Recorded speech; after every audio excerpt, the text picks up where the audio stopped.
আসসালামু আলাইকুম দর্শক, সেতুস কিচেনে আপনাদের সবাইকে স্বাগতম। আজকে আমি রান্না করব কচু। চলুন দেখে আসি। এখন আমি কচুগুলোকে ভালো করে ছোট ছোট করে কেটে নিব। আপনারা আপনাদের পছন্দ অনুযায়ী কেটে নেবেন।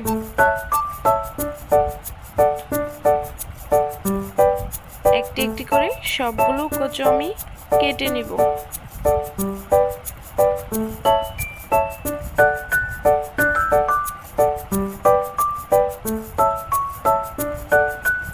এভাবে করে আমি সবগুলো কচু কেটে নিয়েছি। দেখুন, এখন কচুগুলোকে আমি ভালো করে ধুয়ে নিব। এখন কড়াইয়ের মধ্যে পানি দিয়ে কচুগুলোকে আমি সিদ্ধ করে নিব। এর মধ্যে আমি একটু লবণ দিয়ে দিব। এখন ঢাকনা দিয়ে দিব।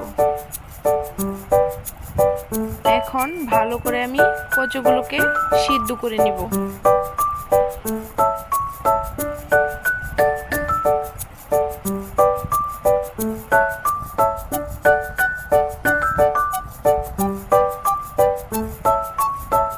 দেখুন, কচুগুলো সিদ্ধ হয়ে গেছে। এখন একটি কাড়ার মধ্যে আমি সবগুলো ঢেলে দিব। এখন চেপে চেপে পানিগুলো বের করব। এখন চুলায় আরেকটি কড়াই বসাই দিছি। এখন তেল দিয়ে দিব।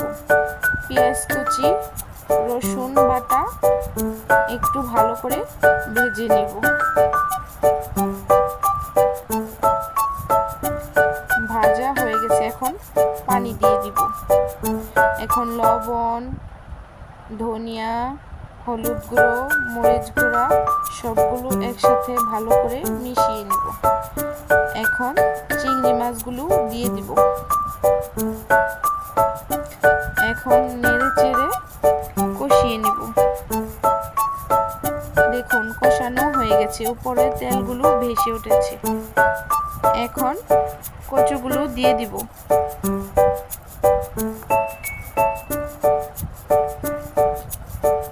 আপনারাও এভাবে বাসায় ট্রাই করে দেখতে পারেন। গরম ভাতের সাথে খেতে অনেক মজাদার। এখন নেড়ে চেড়ে ভালো করে ভেজে নেব।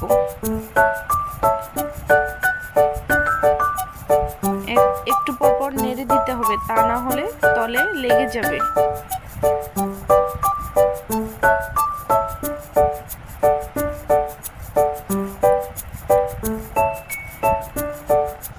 এখন একটু জিরার গুঁড়া দিয়ে দিব। এখন আবার নেড়ে চেড়ে সবগুলো মিশিয়ে নিব।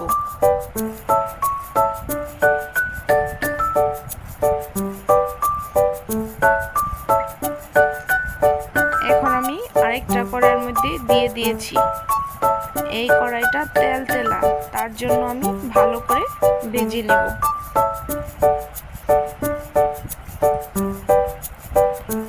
দেখুন, রান্নাটা প্রায় হয়ে গেছে।